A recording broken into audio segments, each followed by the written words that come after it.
आज मैं बताने जा रहा हूँ कि बेंडिंग मोमेंट और बेंडिंग स्ट्रेस के बीच क्या रिलेशन होता है। बेंडिंग मोमेंट यानी एम और बेंडिंग स्ट्रेस यानी सिग्मा बी। तो हम आप लोगों को बताते हैं, ए मान लीजिए कोई एक बीम है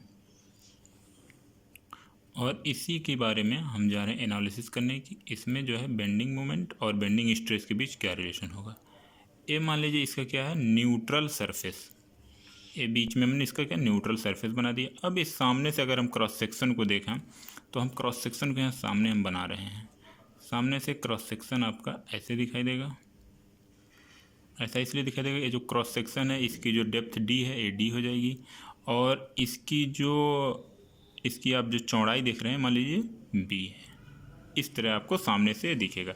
सामने से ऐसे मान लीजिए ये है, ए डी है और ये बी, इसको मैंने यहाँ बना दिया।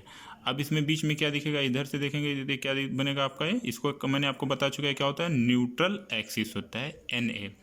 ये जो होता है पूरा लेयर होता है न्यूट्रल सरफेस और सामने से जो दिखता है न्यूट्रल एक्सिस, यानी ये क्या हो गया, न्यूट्रल एक्सिस एन ए हो गया।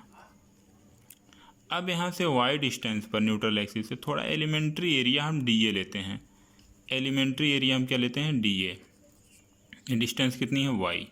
तो एलिमेंट्री एरिया का जो बेंडिंग मोमेंट होगा D A into Y square. Elementary area का बेंडिंग मोमेंट क्या होगा, एलिमेंट्री एरिया का bending moment d A into Y square. Bending moment bending moment of inertia, elementary area का मोमेंट ऑफ इनर्शिया क्या होगा, D A into Y स्क्वायर। तो total moment of inertia क्या होगा, इसका इंटीग्रेशन हो जाएगा, यानी आई इक्वल टू क्या हो जाएगा, d a integration d a y स्क्वायर।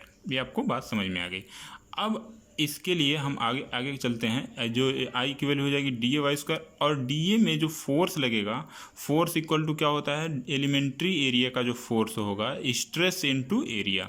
तो जो एलिमेंट्री एरिया का फोर्स होगा डी एफ जो होगा, एलिमेंट्री एरिया के फोर्स को हम लिखेंगे सिग्मा बी इंटू डी ए।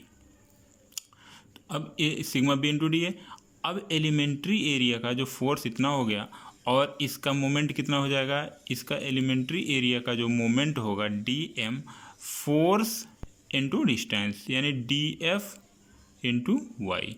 तो d f sigma b into d ए इंटू वाई। अच्छा, अब अगर हम सिग्मा बी की वैल्यू लिखें तो सिग्मा बी की वैल्यू हम कितना लिख सकते हैं, इसके लिए हम आपको समझाते हैं।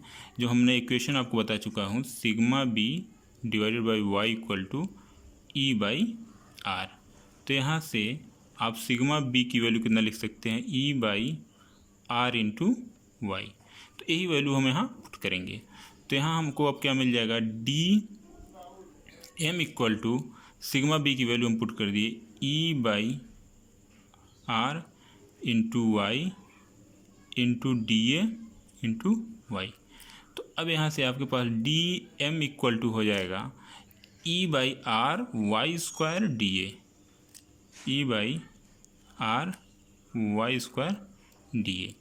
अब डी एम की वैल्यू इतनी है तो एम की वैल्यू क्या हो जाएगी, एम इक्वल टू आप जानते हैं इंटीग्रेशन क्या हो जाएगा, डी एम। तो इसका integration d m equal to this हो जाएगा। और जब इसका इंटीग्रेशन आप करेंगे तो ई बाई आर क्या कांस्टेंट है, तो ई बाई आर कांस्टेंट है, बाहर हो जाएगा और बचेगा आपका वाई स्क्वायर डी ए। अब आप बताइए वाई स्क्वायर डी ए की वैल्यू अगर हम लिखना चाहें तो एम इक्वल टू कितना हो जाएगा, m equal to e by r और into Y square d a. मैं आपको बता चुका हूँ कि वाई स्क्वायर डी ए जो होगा इसका इंटीग्रेशन क्या होगा, आई होगा इंटू आई। आई को इधर ट्रांसफ़र करेंगे तो हो जाएगा मेरे पास m by I equal to e by r. अब इधर मैं लिख देता हूँ, हमने क्या निकाला है, m by I equal to e by r. और ई बाई आर हम बता चुके हैं, e by r equal to होता है सिग्मा बी बाई वाई। अब यहाँ से आप इसको लिख सकते हैं, इसको इन दोनों को एक साथ लिख सकते हैं तो हो जाएगा m by I equal to sigma b by y equal to e by r. अब यहाँ से देखिए एम जो बेंडिंग मोमेंट और बेंडिंग स्ट्रेस के बीच रिलेशन मिल गया। इसी को हम आपको बताना चाह रहे थे कि बेंडिंग मोमेंट और बेंडिंग स्ट्रेस के बीच क्या रिलेशन होता है, ये हम आपको डिराइव करना चाहते हैं, जो आपको समझ में आ गई होगी।